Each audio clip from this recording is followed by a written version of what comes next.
Bij ons een nieuwe speler bij Oud-Heverlee Leuven, dat is Clément Fabre, een 28-jarige Fransman. Hij speelde bij Tours, Bastia en Tubize.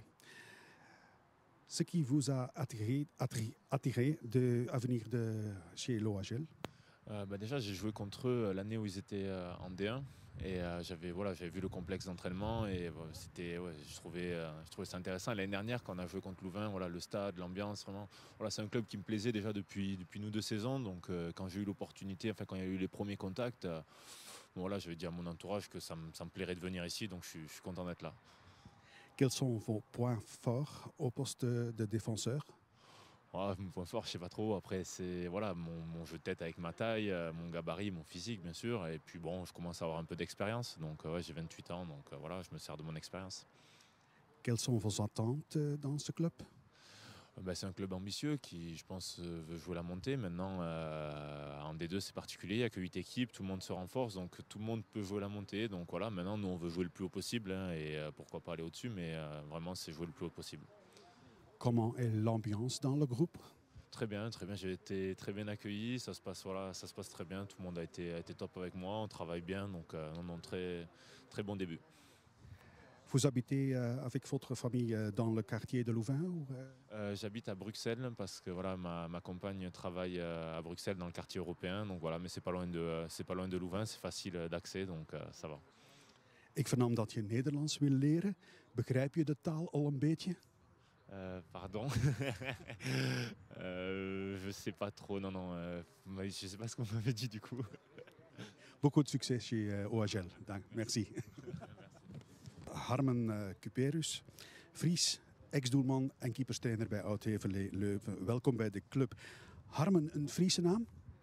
Een klein beetje wel, klein beetje. In Nederland wel meer, maar toch meer van het noorden, dus dat klopt. Internet staat er vol van. Heerenveen liet jou vallen. Wat gebeurde daar exact? Nou, dat is uitgesproken. Dat heeft geen zin meer om achterom te kijken. Er kwam een nieuwe trainer en die wilde graag een eigen keeperstrainer mee hebben. En eigenlijk is dat het verhaal. Alleen hadden ze het iets beter moeten communiceren. That's it. Hoe kom je dan eigenlijk in Vlaanderen terecht bij Oud-Heverlee Leuven?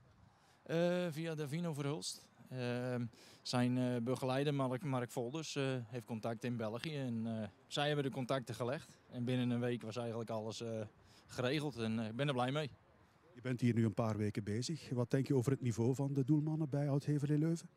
Nou, een paar weken is dat lastig om te zeggen. Maar ze maken een goede en gedreven indruk. En ze willen graag hard werken. En dat is voor mij het allerbelangrijkste. We hebben plezier. En wat de toekomst gaat brengen, dat gaan we zien. Ondertussen al een huis gevonden in de buurt van Leuven? Ik zit op nog geen kilometer van een trainingscomplex in Oud-Heverlee. Dus een prima stekkie. En het voelt alles thuis. Dus het gaat heel goed. Leuven, een gezellige stad? Het is een mooie stad. Ja, absoluut. Ik ben er graag. En voel me goed, nogmaals. Dat is het allerbelangrijkste.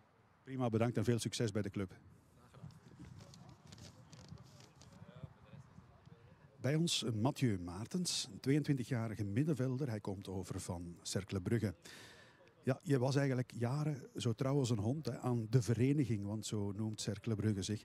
Nu een overstap naar Leuven op vraag van je ex-coach Van Wijk?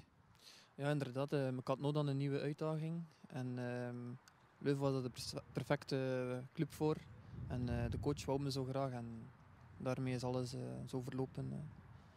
Je was in het verleden al grof wild op de transfermarkt. Hè? Lokeren en Antwerpen wilde je graag. En er kwam toen geen transfer. Hoe kwam dat eigenlijk? Lokeren was ik te lang geblesseerd, volgens hen. Ze hadden spelers nodig die direct inzetbaar waren. En dat was ik niet op dat moment. En daardoor is die afgesprongen.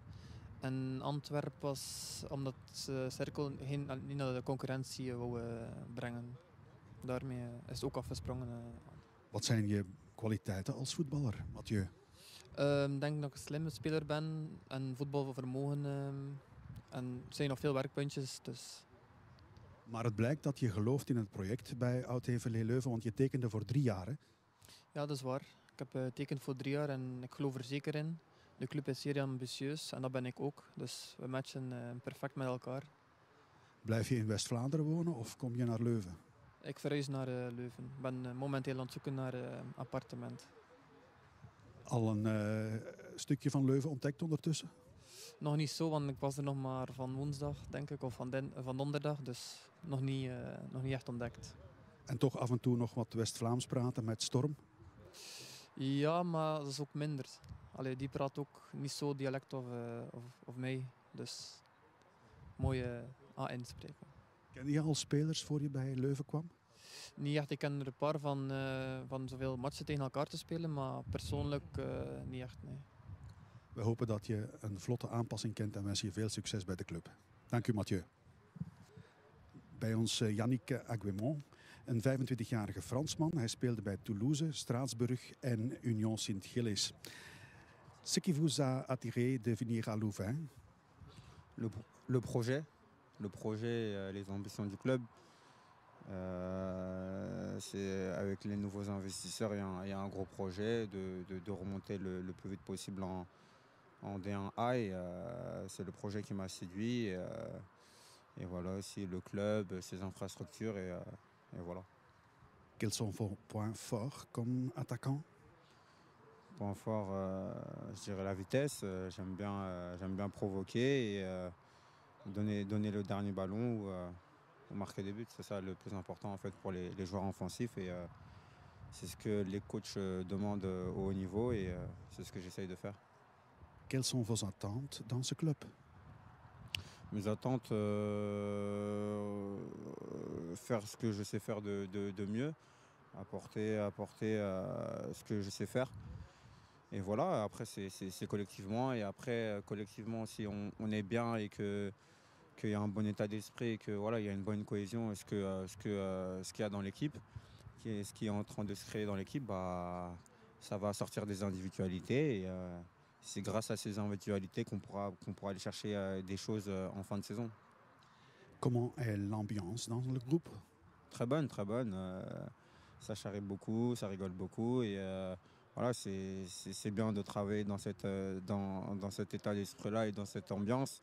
Et mais arrivé sur le terrain, on est là pour travailler, on travaille dur et il faudra être fort durant cette saison parce que voilà,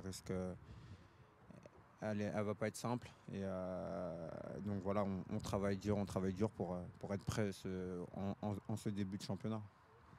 Est-ce que vous habitez déjà dans le quartier de Louvain? Dans le quartier de Louvain, non, mais j'ai à peine de signer mon bail hier soir. C'est à 20 minutes de Louvain, donc ça va. Donc je suis très content de pouvoir m'installer. Beaucoup de succès ici à Louvain. Merci Yannick. Merci, j'espère beaucoup de succès, beaucoup de buts et en espérant remplir les objectifs du club.